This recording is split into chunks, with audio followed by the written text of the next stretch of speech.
welcome to the Paige Show. Today we're talking about waiting rooms. Oh my God, I know your mind has to go so many places when we say waiting rooms, but I bet it's not going to go where I'm going to take it. So waiting rooms, as a professional of 16 years doing hygiene, dental office scenarios, to say it out loud, I've been separated from it for so long. It's just all the memories that just come flooding back, and we all have those things, right? Those triggers that come back, because as a hygienist, the waiting room was how many people are waiting on you, and you can feel the anxiety build. Or if you're in the doctor's office waiting and you see all the people around you and you're like, how many people could possibly be going before me? And so we're always in this like perpetual idea of a waiting room in life where you don't want to be there anymore. Like, you need to know when you're next, when you can get out. We are all in this crazy waiting room right now. And so there are a lot of people are waiting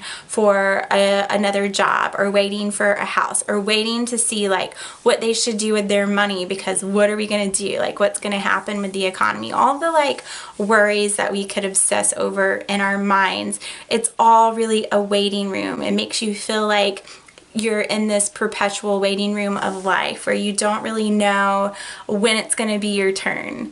And you ask, when is it going to be my turn? And instead of being able to sit patiently and wait, because patience, I can tell you right now from personal experience, is not a virtue of mine. And so it's not that I am saying you should be patient, because I'm not preaching patience when I can't do it. But I am telling you that you eventually learn to be comfortable in your waiting room. The waiting room being this symbolic place of not really knowing what to do next, or what's happening. Things like feeling out of control, illusion of control. There you go. It's everywhere.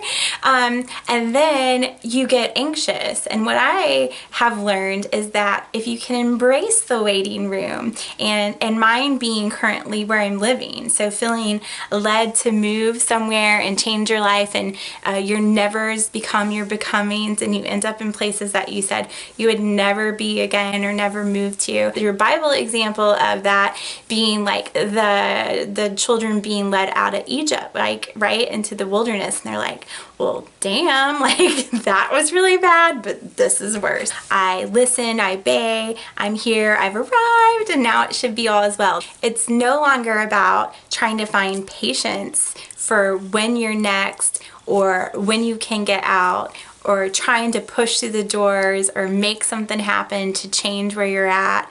It's about saying, I listened and I obeyed, and I got to my waiting room, and I wasn't thinking I was going to a waiting room. I thought I was going to like a destination, but the destination was your waiting room. And in the waiting room, that's where you connect and listen, and you embrace all of what beauty and peace can come from doing nothing but waiting when there's nothing else to do. When you don't have the answers, you don't know who could help you, you just have yourself, and you have spirit, and you have your connection to source, whatever that is.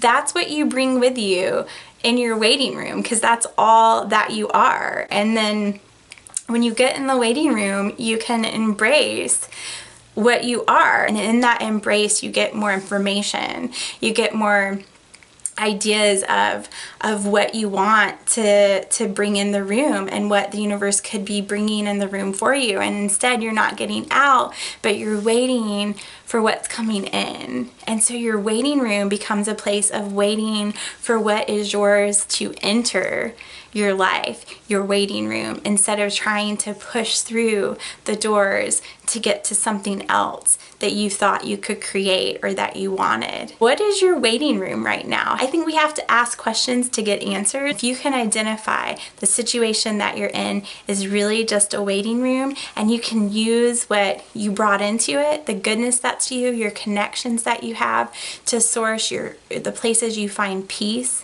and find answers, if you can tap into that because you have nothing else to do right now but wait, then you can be excited about when the door opens, what is coming through it. That's what the universe is trying to do for you in your waiting room. They want you to have time to just be. We need those moments to just be. We just wait. And then we can be prepared for what comes through our door. Instead of busting through it, we're letting things enter. Pray about it, become comfortable with it, meditate on it, whatever you gotta do, people, but embrace your waiting room, because when you do, you'll be so excited about what comes through the doors for you, because guess what? It's just for you.